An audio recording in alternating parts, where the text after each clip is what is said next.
Hello guys, हामी यहाँ हाम्रो जेठान दाइको घरमा आइपुगेको छौँ। यहाँ हाम्रो ठाडी खोलामा रमाइलो छ गाइस, एकदम हरियाली। यहाँ फुल हेर्नु होला, कति राम्रो फुल छ हेर्नुहोस् हजुर।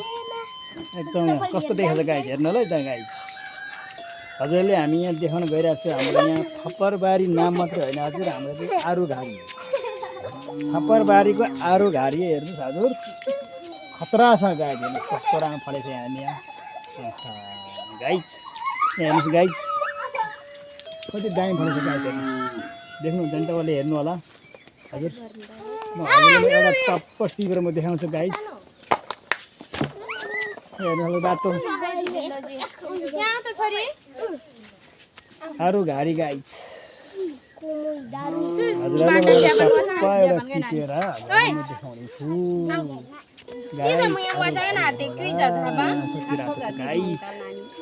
हेर्नुहोस् गाइस।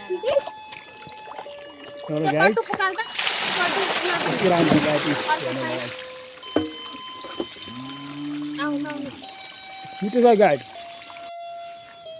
गाइस हामी अर्को बोट देखाउन गइरहेको छु हजुरहरूलाई। अघिको हजुरलाई म देखाएको थिएँ, त्यो अर्कै बोट हो। यहाँ चाहिँ हाम्रो एकदम यो यहाँ पनि एकदम ठुलो आरुको बोट रहेछ।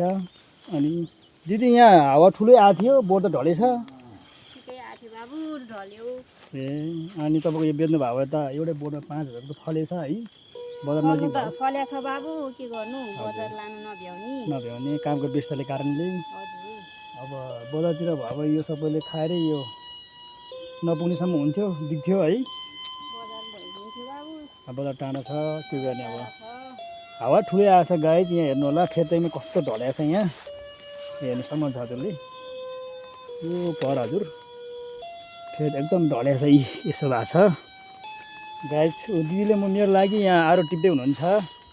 अब हेटौँडा लानको लागि अब म भोलि जाँदैछु। दिदीलाई अब धेरै धेरै धन्यवाद। अब किन्नु पऱ्यो भने धेरै महँगो पर्छ यो हजुर।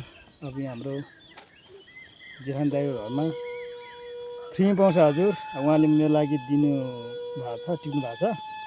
धेरै धेरै धन्यवाद हजुर।